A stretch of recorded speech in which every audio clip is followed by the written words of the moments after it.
think there's so much power in storytelling, and I think it's great that we've tapped local ambassadors who are players themselves, because it's in knowing their stories.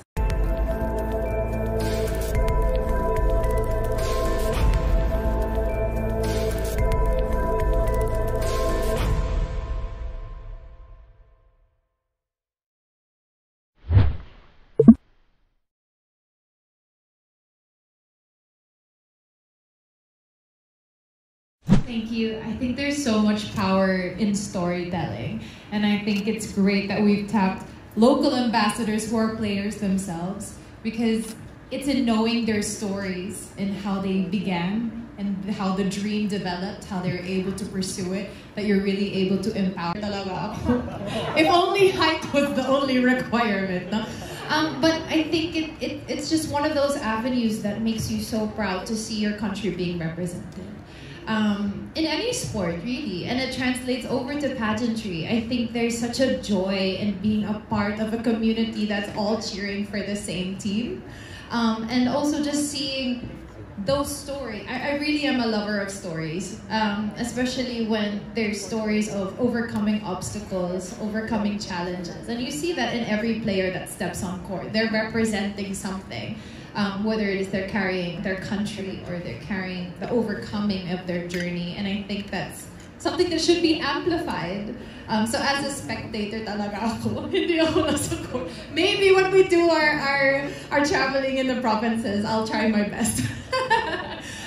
But as a spectator, I hope also we can really bring more audiences to appreciate the sport of basketball, especially appreciate the passion that comes from being a Pinoy in basketball din.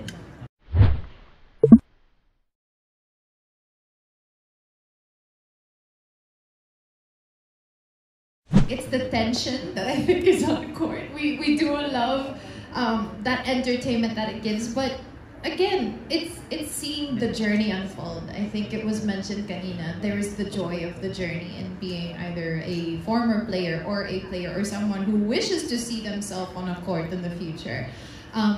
It really represents so much in the conditioning of not only your body but your mind. The things that you must have to overcome to even get to that point, I think is very admirable. And so I think us Filipinos, when we see people excelling, especially when we see ourselves in them, we see our stories reflected in them, that's when we really get invested. And I think that's why us Filipinos really love basketball.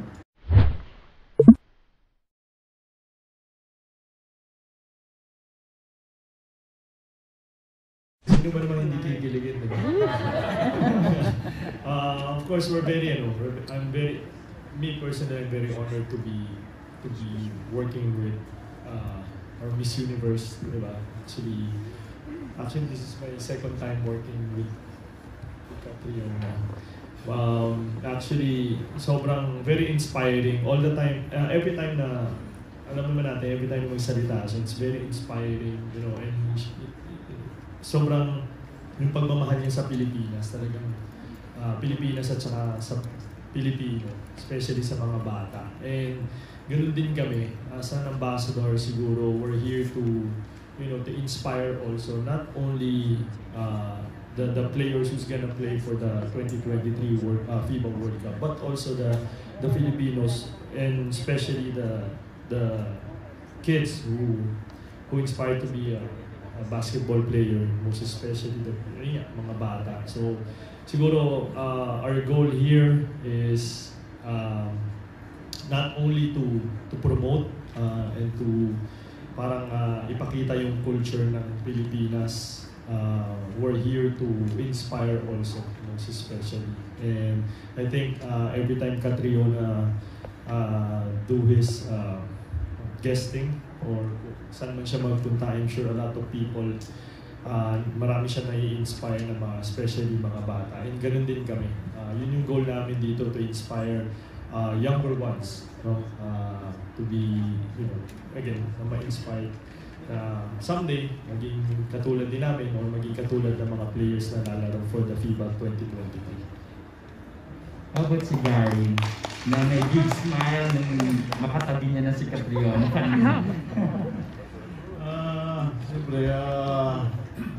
siyempre sabi nga, kung kinilig kami, ang tanong mo. Siyempre, kinilig. Hindi, sabi nga ni Ele, malaking bagay yun na kasama namin si Miss Catriona Gray na siguro hindi lang sa basketball parating yung mga ma-inspire namin noon. No?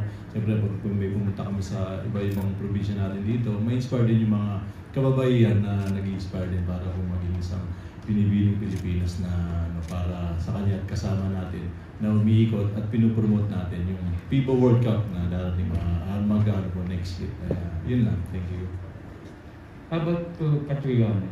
How do you react to their upon hearing their answers?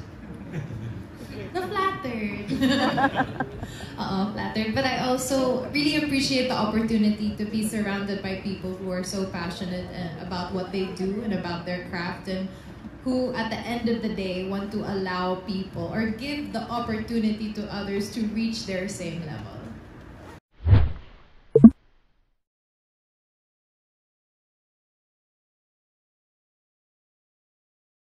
First, yung experience, no?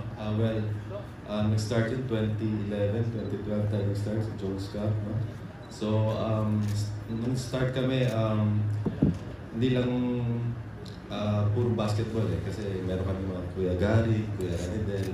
Ang experience namin doon, meron kami sila yung mga kung ano pa nagpapagaan ng loob namin. Kasi siyempre serious kami sa basketball. So sila yung parang meron silang mga joke time, no? So hindi lang kami puro basketball. And I think yun yung malaking tulong, no, sa team, yung camaraderie namin na yung samahan namin. So I think yun yung tumulong na maging successful yung team. And going to the World Cup, nadala namin yun, and I hope yung bagong team natin ngayon, I know marami pang mga selections, marami tayong pools. Hopefully, yung samahan nila maging matibay, and whatever happens, kung maglaro na sila sa team and bigay nila yung best nila, I think yung successful sila. Larry, how about you? Well, ako, every step of the journey was special. There's really not one moment na wow, ito yung nag-stand out sa buong experience ko. I mean, just being part of Aguila's team and being with the best players in the country. Every moment, maliliit man yan, practice or eat around and dinners.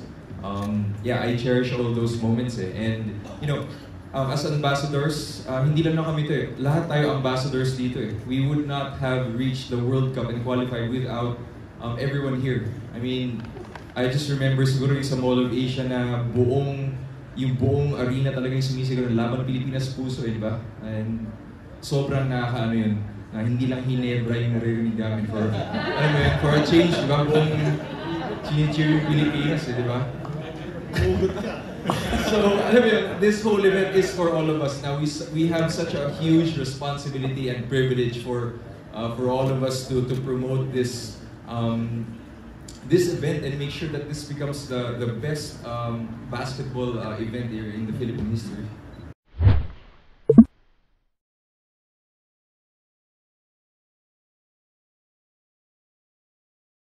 It's a good question, and I think what we're seeing through basketball is a lot of communities opening up again. So we've got a lot of games happening around the world over this weekend, the next 10 days. As you know, the Gilas are currently in Lebanon, and you'll see Saudi Arabia back here on Monday.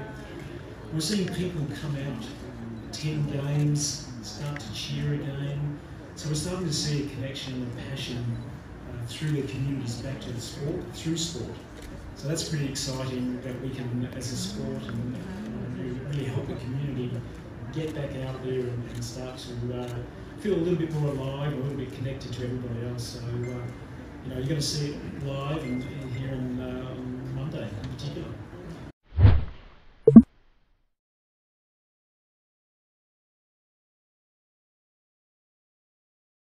Well, John Lucas is here. I guess he's the best guy to answer the question.